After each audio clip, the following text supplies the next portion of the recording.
travel back in time, more than 4,000 years, to the year 2500 BC. In the heart of the crystal blue Mediterranean, a single island shines with an unparalleled, radiant brilliance. This is Crete. Welcome to the legendary Knossos, a magnificent, sprawling palace of vibrant red pillars, standing tall and sun-drenched under the golden Aegean sky. Here, gold. Deep within the palace workshops, master artisans began their meticulous work, carefully selecting the finest layers of animal horn, sinew, and seasoned wood. This was the birth of the Composite Bow, the high-tech superweapon that redefined the warfare of the Bronze Age. Imagine a Minoan archer, standing defiant atop a high sea cliff, his eyes piercing the distant horizon with absolute focus. He pulls the bowstring back with immense strength. Now the wood and horn creak under the tremendous tension, groaning as they wait for the explosive moment of release. Then, a single arrow flies, a streak of wood and obsidian carrying the weight of destiny across the sky at incredible whistling speeds. With this devastating range, the Minoan army did not just fight. They dominated every conflict from a distance where the enemy could not even strike back. A single, well-aimed shot, and an enemy's wooden mast splinters into 1,000 pieces. They were the untouchables of the ancient world. Thousands of arrows would descend from the heavens like a thick curtain of black rain, instantly erasing any hope of a foreign invasion. Coastal watchtowers stood as unblinking eyes, beacons of dominance guarding the vital sea lanes. Years of rigorous, unforgiving training produced marksmen capable of hitting small targets at impossible, legendary distances. Their obsidian arrowheads glinted like diamonds in the sun, sharp, cold, and utterly lethal. Even on the unstable decks of moving war triremes, these archers stood firm, ready to unleash a storm of fire upon any foe. Behold the strategic reality. The Minoan bow range was simply without rival, a technological leap that changed the map of the world. This was the pride and perhaps the arrogance of a civilization that believed it was truly invincible. Watch as a single arrow flies with poetic grace, passing directly through the center of a distant target ring. Absolute precision. But the Minoans were not just warriors. They were masters of life and art. In the sand-filled arenas, young, fearless athletes performed the bull-leaping ritual, vaulting over the deadly horns of charging bulls in a breathtaking dance with death. In that split second, between the leap and the landing, they found a sublime balance between human courage and mortal danger. Back in the city, delicate clay spun rapidly on wooden wheels, as artisans created pottery masterpieces that captured the very soul of the sea, from octopuses to coral reefs. Art, nature, and the divine were intertwined in a golden age that seemed as though it would never end. Crete stood at its most dazzling, triumphant peak. But history always hides a cruel, dark surprise behind its most beautiful moments. In the far distance, the Thera volcano stirred from its long slumber, exhaling thin, menacing veils of black smoke into the pristine sky. Suddenly, the stone fountains in the palace courtyards began to ripple and vibrate violently. Birds, sensing the coming doom, fled the sky in a chaotic, screaming cloud, a terrifying omen of the end.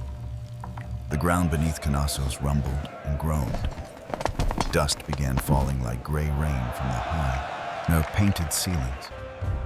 Those beautiful, vibrant frescoes started to crack and peel as the walls of the world began to shift. Time was no longer their friend. Time was running out. Then came the moment that changed everything. The sea began to pull back from the shoreline in an eerie, deathly silence, exposing dead reefs and the long-hidden secrets of the deep ocean floor. And then, a massive, terrifying dark line appeared on the horizon, growing taller and wider with every second. The tsunami was coming. Suddenly, Thera exploded with the force of 1,000 suns. A blast so powerful, it shook the very foundations of the earth and was heard across continents. Ash clouds choked the atmosphere, instantly turning a radiant Mediterranean day into an eternal, pitch-black night. Volcanic lightning tore through the thick gray void like jagged wounds in the heavens. The giant wall of water finally slammed into the Minoan naval docks, crushing the world's most powerful navy in a heartbeat. Water surged with unstoppable fury into the sacred palace halls, drowning centuries of glory and tradition in a muffled, submerged crash. Fabled trade ships were reduced to splinters, tossed around like broken toys in the swirling abyss. Ash began to rain down like heavy gray snow, suffocating the lilies, the gardens, and the very breath of the people. The king stood alone, a silent silhouette in his throne room as the total darkness of the volcano took hold of his world. Those famous dolphin frescoes sank slowly into the murky, cold depths of the rising flood. Crowns of gold and priceless jewelry were buried deep under suffocating layers of volcanic mud and debris. The great trade routes, once the lifeblood of the empire, faded and vanished from the map of history. A lone Minoan bow floated uselessly upon a sea of gray pumice stone, a silent witness to the fall. Crete was now lit only by the hellish, flickering red glow of the dying volcano. A mighty empire had fallen into total isolation and absolute, hollow silence. Stone pillars collapsed one by one into the rising tide. The music of the lyre went silent forever. Only the haunting sound of waves washing into the empty void remained. The once vibrant island was draped in a cold, gray burial shroud. Paradise had become an island of ghosts. Look at Santorini today, a place of peaceful, tourist-filled beauty, born from the very ash that destroyed a world. Today, people from all over the globe walk through the quiet, sun-baked ruins of Knossos, searching for the faint traces of a lost age. We look at the linear A tablets, a mysterious language that still defies our modern intelligence, keeping its secrets locked away. We wonder, was the mythical labyrinth beneath the palace just a metaphor for this terrifying, earth-shattering catastrophe? Was the Minotaur the beast of legend, or was it simply the personification of the fury of nature itself? In the world of a game, defeated is just a screen and a prompt to restart. But in the reality of history, it is the beginning of a haunting legend that never dies. The Prince of the Lilies. His faded face still watches us through the dust and the distance of 4,000 years. The Minoan tragedy serves as a permanent reminder to humanity. No matter how advanced our technology becomes, no matter how high we build our towers, we are always small before the raw power of the natural world. The volcano's scar is still clearly visible from the silence of space today. Ghostly silhouettes of Minoan archers seem to still stand guard on those ancient cliffs, watching over a sea that is no longer theirs. This obsidian arrow tip, found in the ash, has lay silent for millennia, waiting to tell its story. Today, we close a chapter of history that is both heroic and heartbreaking. Minoa, mankind's first high-tech tragedy. As the sun sets over the Aegean Sea, it carries these eternal secrets back into the deep. Well, from the myth of Atlantis to the reality of the Minoan ruins, the line between fact and fiction is thin and beautiful.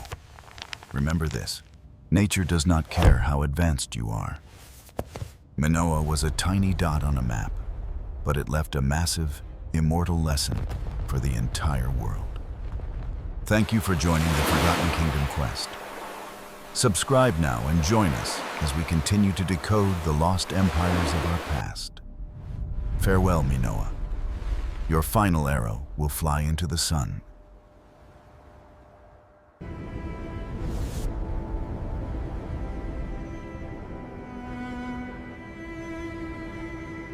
Thank you if we for look watching. closely here in the Mediterranean, This immersive we experience find was Crete, brought to you by the power largest of the Greek AI islands storytelling. and an ancient center of We use trade. artificial intelligence to reimagine the past and entertain the curious minds of the present. The quest continues.